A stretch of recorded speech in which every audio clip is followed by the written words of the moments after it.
But the British showered the Emir of Mecca, Sharif Hussein, with gold and dropped hints that if all went well, he might realize his dream of becoming leader of the Arabs. On the 5th of June 1916, the Arab revolt began. Mecca quickly fell to the rebels, but the main Turkish garrison at Medina held its ground.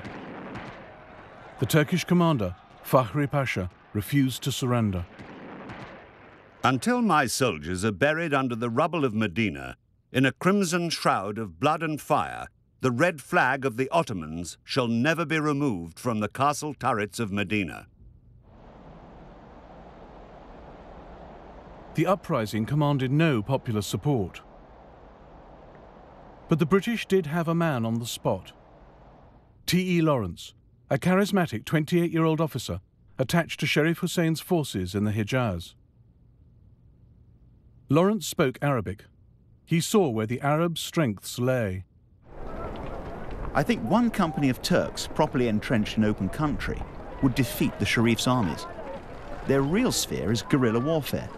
They would dynamite a railway, plunder a caravan, steal camels better than anyone.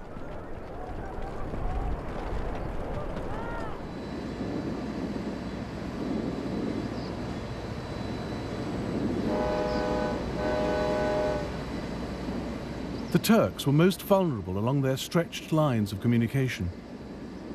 Lawrence and the Arabs became experts in railway sabotage.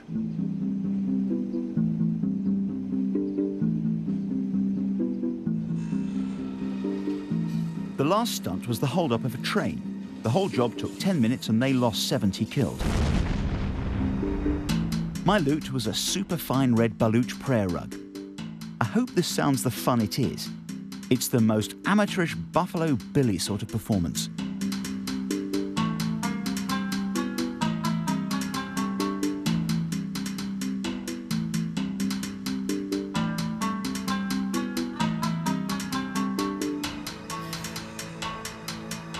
A German on the train saw the attack differently. The Bedouin mob came bursting into the carriage to kill and plunder. I could feel the blood pouring down my body, but I was left alone. The thieves' minds were drawn towards looting, having killed 40 men, women and children and taken the rest captive.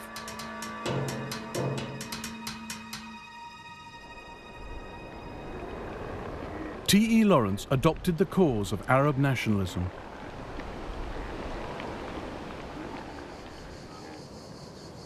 I hope that the Turkish flag may disappear from Arabia.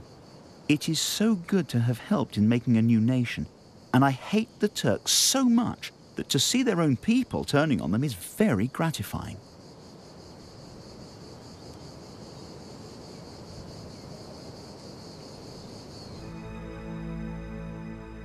Lawrence now dressed as an Arab.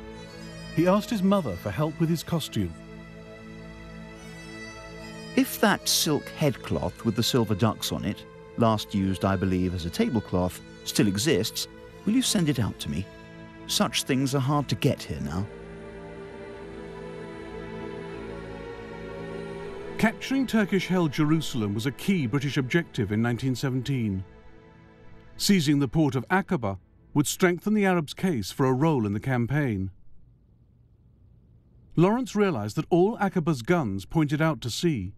The town was defenseless from the rear. That meant a 600-mile ride across the Hijaz at the height of summer.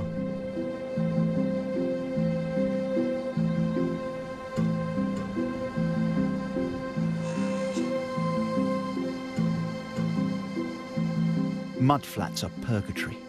Sun reflects from them like mirror, flame yellow, cutting into our eyes.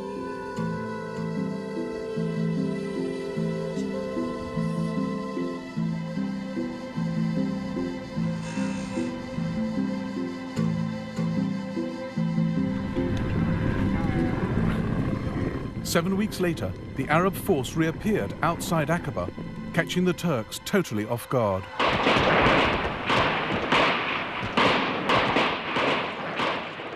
The town fell just 4 days later. The Middle East was stunned. General Allenby, commanding British forces in the region, now wrote the Arab revolt into his Jerusalem campaign, reinforcing it with armoured cars, air support, artillery and colonial troops.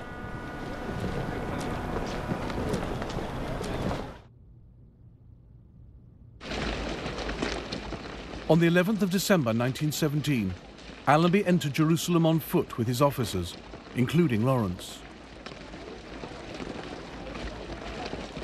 The Arabs would find they had won not self-rule, but new masters.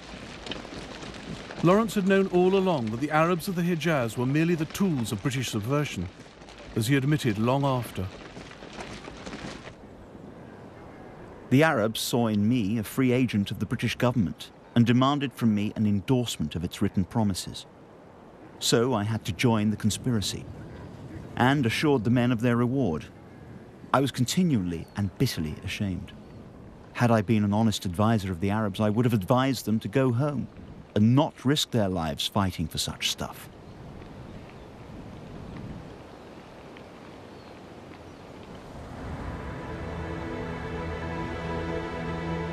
While Britain was sponsoring subversion against Germany's ally Turkey, she had her own weak spot right on her doorstep: Ireland.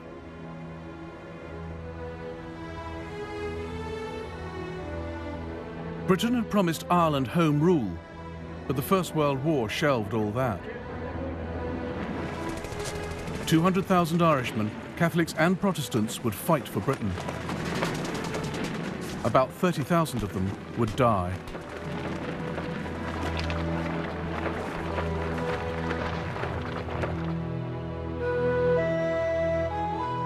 But the Irish Republican Brotherhood, forerunners of the IRA, believed England's difficulty was Ireland's opportunity. Padraig Pearse saw the war as a chance for Ireland to free herself from British rule. The European war has brought about a crisis which may contain, as yet hidden within it, the moment for which generations have been waiting.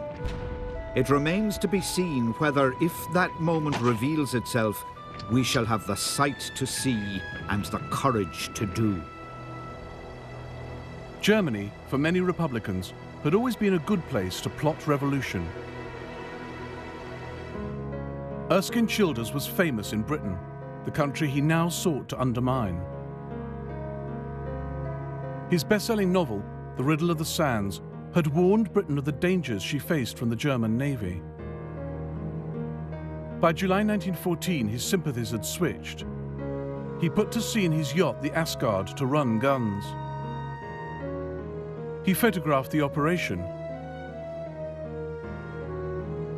leaving Hamburg under tow, sailing back to Ireland. His wife and a friend with 2 of the 900 rifles they had collected from Germany.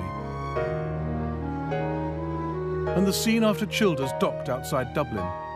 Crowds cheer as the guns are driven away by car.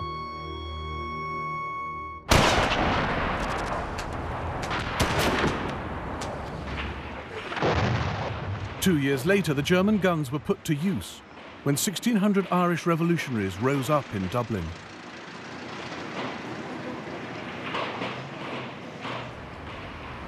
Easter Monday, 1916. Sinn Féiners occupy railway stations, the GBO, and other places. They have blocked the streets nearing Stephen's Green and are shooting at anyone they see in khaki. We used to think we were clear of the war here in Ireland, but we've certainly got it close enough now.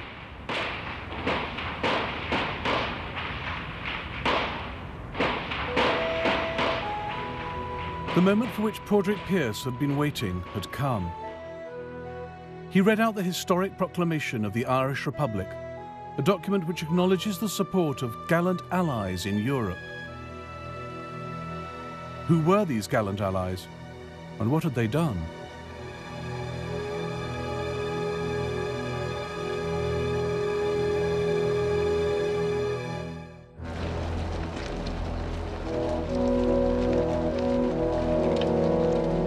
Germany had long seen subversion in Ireland as a way of destabilizing Britain.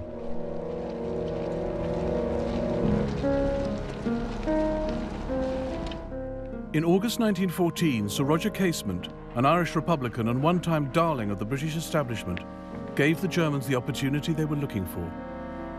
He wrote to the Kaiser with an offer. We draw your Majesty's attention to the part that Ireland necessarily, if not openly, must play in this conflict. Ireland must be freed from British control. Thousands of Irishmen are prepared to do their part to aid the German cause, for they recognize that it is their own. Casement sailed for Berlin in disguise, and in the winter of 1914, he met Arthur Zimmermann, a future foreign minister, and the man in charge of Germany's subversive operations. Zimmermann was impressed by Casement and began to wonder if a small German landing on Irish soil might cause the British massive problems.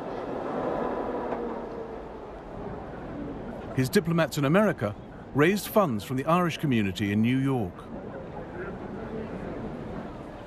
It is proposed to undertake an invasion with 25,000 troops with 50,000 extra guns. Then undoubtedly the cooperation of all Irish in the British Army will follow. There is strong friction between Irish and English in northern France. Zimmermann's uprising was to be four-pronged: the dispatch of German weapons to Irish rebels, the landing of a German expeditionary force on the west coast, German submarines to seize Dublin harbour, and diversionary Zeppelin bombing raids on London.